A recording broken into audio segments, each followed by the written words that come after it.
আর কতক্ষণ ঘুমাবেন? ওঠেন, বেলা 9টা বেজে গেছে। এই দেখেন আপনার লাগি চাল এসছি, ওঠেন। চাল এসছি, ঠিক আছে দে। কি চাই? কি আমাকে মেরে ফেলার লেগে লেগেছে নাকি? চাই কেউ এত চিনি দেন? আমি বুঝতে পারিনি, দাঁড়ান এবার ভালো করে চা করে নিয়ে আসছি। ঠিক আছে, চা পরে করিস, আগে বাথরুমে পানি রেডি কর, আমি গা ধোবো। ঠিক আছে। এই বিছানা কে গুছাবে? আপনি তো বলেন পানি রেডি করতে।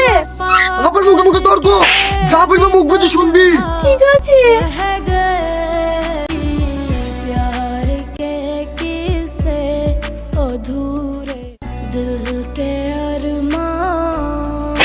এই একটা পা টিপছিস, এই পারে কে টিপবে? তোর বাপ। ঠিক আছে টিপছি। রাতে কি খাবার করেছি? মা ভাত রাইতে বললো, তাই ভাত দিয়ে দিছি। এই তুই আমাকে শুধালি নি আমি রাতে কি খাবো? আপনি বাজারে গিয়েছিলেন বলেই তো শুধাইনি। তোর কাছে মোবাইল ছিল না? বসে বসে সিরিয়াল দেখছি, আমাকে একবার ফোন করতে পারিস নি?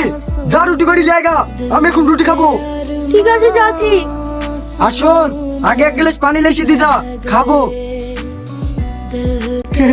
আমি বলে বউ শাসন করতে পারিনি, শালা টনিকে একদিন লেসে দেখাবো যে দেখ বউ কিভাবে শাসন করতে হয়। এই লাও। এই বাড়িতে ফিস নাই, এত গরম পানি লেসে কেন? এতক্ষণ আমি স্বপ্ন দেখছিলাম। কতক্ষণ ঘুমাই? তাড়াতাড়ি উঠে মানে কি চা করে আসো গা। এক একদিন তুমিও তো চাটা করে খেতে পারো নাকি? কি? ও কিছু না, চাই কটুক চিনি দেবো তাই জিজ্ঞেস করছিল। কেনে? চাই নতুন করছো নাকি? আমার চাই কত চিনি লাগে তুমি জানো না? হ্যাঁ মনে পড়েছে, আসলে স্বপ্ন জগতে চলে গেছিল তো, তার লেগে সব ভুলে গেছি। তুমি একটু বসো, আমি চা করে নিয়ে আসছি।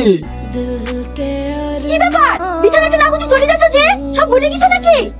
না না ভুলিনি, ঠিক করছি। আল্লাহ, আমাদের মতো বিবাহিত লোককে কেন যেত ভালো ভালো স্বপ্ন দেখো।